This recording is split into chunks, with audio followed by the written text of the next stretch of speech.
இன்னைக்குடைய current affairs என்னன்னா first current affairs Dinamani இது எல்லாமே தினமணி பேப்பரில் வரக்கூடியது தான். அதை மட்டும் உங்களுக்கு ஷார்ட் அண்ட் ஸ்வீட்டாக நான் சொல்லிடுறேன். இந்த கரண்ட் அஃபேர்ஸ் தான் முக்கியமான கரண்ட் அஃபேர்ஸ். வேறு எந்த கரண்ட் அஃபேர்ஸுமே வர தேவையும் இல்லை. அது இப்போ என்னென்னா பத்திரப்பதிவுத்துறையில் இருக்குல்ல, அதில் என்னென்னா ஸ்டார்ட் 2.0 அது வந்து ஃபஸ்ட்டே ஸ்டார்ட் பண்ணியிருந்தாங்க. யார் ஸ்டார்ட் பண்ணியிருந்தாங்கன்னா, எடப்பாடி ஏடிஎம்கே பீரியடில் ஸ்டார்ட் பண்ணியிருந்தாங்க. இப்போ இந்த கவர்மெண்ட்டு என்னென்னா பத்திரப்பதிவுத்துறை 3.0 அப்படின்னு ஸ்டார்ட் பண்ணியிருக்காங்க. இதில் என்ன ஒரு கொஸ்டின்னா, டிஎன்பிசி மூலயமா கொஸ்டின் என்னதுன்னா, ஸ்டார் 3.0 அது எந்த துறைக்கு அப்படின்னு தான் கேட்பாங்க கொஸ்டினே. பத்திரப்பதிவுத்துறையா, அஞ்சல் துறையா, வேறு எந்தனாச்சும் ஒரு துறையை தந்துடுவாங்க. விவசாயத்துறையானு ஸ்டார் 3.0 அப்படின்னு ஸ்டார்னு வந்துச்சுன்னா எதுனா பத்திரப்பதிவுத்துறை. அதுக்கு இது வந்து ரொம்ப இம்பார்ட்டன்டான. அடுத்து நெக்ஸ்ட்டு கரண்ட் அஃபேர்ஸு என்னென்னா, கடல் நீரை நன்னீராக்கக்கூடிய தமிழகத்தில் எத்தனை இடத்துல இருக்குன்னா, தற்போது வர 2 இடம் தான். இதுனா சென்னையில் இருக்கக்கூடிய மீனம்பாக்கமும் சென்னையிலே இன்னொரு இடமும் இருக்குது. இந்த 2 இடத்த தவிர 3வது இடமா எந்த இடத்துல சொல்லியிருக்காங்கன்னா, தூத்துக்குடியில் கொண்டு வந்திருக்காங்க. தூத்துக்குடியில் கடல் நீரை நன்னீராக்க 2292 கோடியில் அமைக்கிறாங்க. இதில் என்ன சொல்லி வர்றாங்கன்னா, தூத்துக்குடி மக்களுக்கு முக்கியமான நீர் எதுனா தாமிரபரணி ஆறு. அந்த தாமிரபரணி ஆறை தொழிற்சாலைகள் எல்லாம் பயன்படுத்திட்டாங்கன்னா அது வேஸ்ட் ஆயிரும். அதுக்காக இது குடிநீரை இந்த தாமிரபரணி ஆறுன தொழிற்சாலை எதுவுமே பயன்படுத்த வேணாம். அது ஒன்லி வந்து குடிநீர் மற்றும் விவசாயத்துக்கு மட்டும் பயன்படுத்தட்டும். இந்த கடல் நீர்லேருந்து நன்னீராக்கி அது மட்டும் தொழிற்சாலைக்கு பயன்படுத்தட்டும் அப்படின்னுக்காக குடிநீரை கடல் நீரை குடிநீராக மாற்றக்கூடிய திட்டத்தை எங்கே ஸ்டார்ட் பண்ணியிருக்காங்கன்னா, தூத்துக்குடியில் ஸ்டார்ட் பண்ணியிருக்காங்க. நெக்ஸ்ட்டு அடுத்தடுத்து என்னென்னா, பொருளாதார உச்சி மாநாடு. அது வந்து எங்கே நடக்க போகுதுன்னா, சுவிட்சர்லாந்தில் இருக்கக்கூடிய டாவோஸ் நகரத்தில் தான் பொருளாதார உச்சி மாநாடு நடக்க போகுது. அந்த பொருளாதார உச்சி மாநாடு எங்கே நடக்க போகுதுன்னா, சுவிட்சர்லாந்தில் இருக்கக்கூடிய டாவோஸ் நகரில். அதை மட்டும் தெரிஞ்சால் போகுது. இதில் உள்ளே என்ன சொல்லியிருக்காங்கன்னா, எல்லா வந்து மாநில சிஎம்ஐயும் பொருளாதாரத்துக்கு முக்கியமான ஆலோசகர்கள் எல்லாத்தையுமே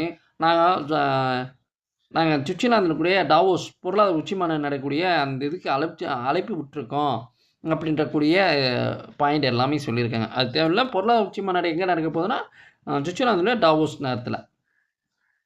அடுத்தது இந்த ஒரு முக்கியமான விஷயம், குடியரசு தினம். அப்போ 2 கருப்பொருள் நமக்கு ரொம்ப முக்கியம். ஏன்னா இந்தியா வந்து எப்படி கொண்டாட போகுது அதோடைய கருப்பொருளும், தமிழகம் என்ன டீம் மூலயமா அதை செலிப்ரேட் பண்ணுறாங்க, அந்த 2 கரண்ட் அஃபேர்ஸும் நம்ம கருப்பொருளும் முக்கியம். இந்தியாவுடைய கருப்பொருள் என்னென்னா, வந்தே மாதரத்தின் 150வது ஆண்டுகள் அப்படின்ற ஒரு கருப்பொருள். வந்தே மாதரத்தின் 150 ஆண்டுகள் அப்படின்ற ஒரு கருப்பொருளில் தான் குடியரசு தினம் இந்தியா வந்து செலிப்ரேட் பண்ணுது.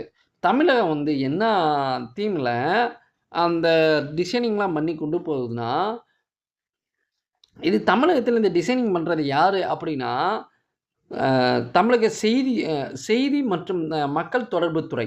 அவங்க மட்டும்தான் இந்த டிசைனிங் பண்ணி டெல்லிக்கு அனுப்பிச்சி விடுவாங்க. அந்த டிசைனிங் இவங்க என்ன கருப்பொருள் வச்சுருக்காங்கன்னா, தமிழக அரசு வளமையின் மந்திரமும் தற்சார்பு இந்தியாவும், வளமையினுடைய மந்திரமும் தற்சார்பு இந்தியாவும் அப்படின்ற ஒரு கருப்பொருளை வந்து வச்சுருக்காங்க. ஆனால் இந்தியா வச்சுருக்கிறது வந்தே மாதரத்தின் 150 ஆண்டுகள். அதுதான். அது மக்கள் தொகை கணக்கெடுப்பு. இது ஜூலை 1 மக்கள் தொகை தினம். மக்கள் தொகை கணக்கெடுப்பு வந்து இப்போ வந்து ஸ்டார்ட் பண்ணிட்டாங்க. ஸ்டார்ட் பண்ண போகிறாங்க. போன வருஷமே அறிவிச்சிட்டாங்க. இப்போ வந்து ஏப்ரல் மாதம் 1ஆம் தேதியிலிருந்து செப்டம்பர் மாதம் இது 2 டைப்பாக வந்து மக்கள் தொகை கணக்கெடுப்பு நடத்துகிறாங்க. இந்த மக்கள் தொகை கணக்கெடுப்பு பொறுத்தவரை நமக்கு 3 பாயிண்ட் ரொம்ப முக்கியமான பாயிண்ட்டு. இதில் என்னென்னா, எப்படி ஃபஸ்ட்டு பாயிண்ட்டு என்னென்னா, ஏப்ரல் 2 கட்டமாக நடத்துகிறாங்க. அந்த முதல் கட்டம் வந்து எப்படின்னா, ஏப்ரல் டு செப்டம்பர் மாதம் வரை வீடுகளையும் வீட்டுடைய பட்டியல் பண்ணுறாங்க. அடுத்து ஆஃப்டர் வந்து அந்த இது முடிஞ்ச உடனேவும் இரண்டாவது கட்டமாக 2027 பிப்ரவரிலேருந்து மக்கள் தொகையை கணக்கெடுக்கிறாங்க. ஃபஸ்ட்டு வீட்டில் இருக்கிறது எல்லாத்தையும் கால்குலேட் பண்ணுறாங்க. அடுத்து மக்களை கால்குலேட் பண்ணுறாங்க.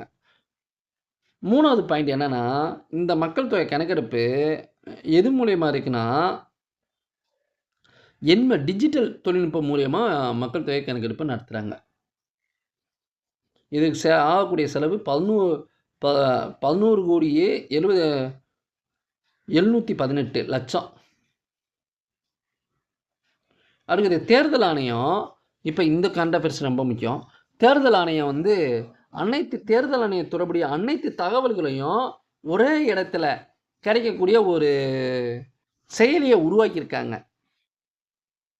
அந்த செயலி அதோடைய நேம் என்னதுன்னா, செயலிக்கு ஈஸியாக வச்சுருக்காங்க. இந்திய தேர்தல் ஆணையம் இருக்கா, அதை வந்து அப்படியே இங்கிலீஷில் எழுதியிருக்காங்க. இங்கிலீஷில் உடைய முதல் எழுத்தை மட்டும்தான். எலெக்ஷன் கமிஷன் ஆஃப் இந்தியா அதோடைய அதை ECI E for election, C for commission, I for India.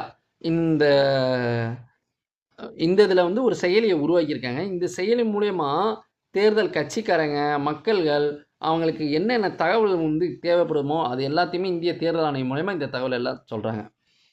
மிக்க நன்றி. இந்த கரண்ட் அஃபேர்ஸு இதில் எதுனாச்சும் குறைபாடு எதுனாச்சும் இருந்துச்சுன்னா எனக்கு கமெண்ட் செக்ஷனில் கமெண்ட் பண்ணுங்கள்.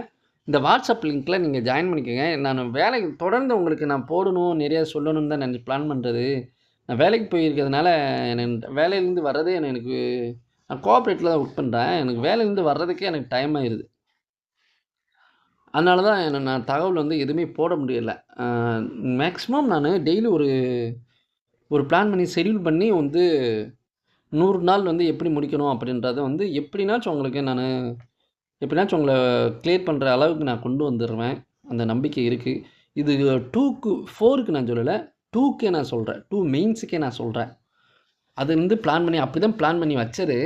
இந்த ஒர்க்குனால அப்படியே நானும் வந்து டயர்டாகிடுறேன். மேக்ஸிமம் அந்த டயர்டுக்கு நான் வைக்க மாட்டேன். நீங்களும் எனக்கு கொஞ்சம் சப்போர்ட் பண்ணுங்கள். இது நிறையா பேத்துக்கு ஷேர் பண்ணுங்கள். ஷேர் பண்ணும்போது தான் எனக்கு பூஸ்டப்பாகி நான் எதுனாச்சும் ஒன்று பண்ணி உங்களை எப்படினாச்சும் தேத்திடுவேன். டெய்லியும் மேக்ஸும் தமிழும் கிளாஸும் கன்ஃபார்மாக நான் வச்சுருவேன். கன்ஃபார்மாக ஒரு வீடியோவும் அப்லோட் பண்ணிடுறேன். மேக்ஸும் டெய்லி ஒரு டாப்பிக்கில் உங்களுக்கு அப்லோட் பண்ணி விட்டுடுறேன். Okay, thank you.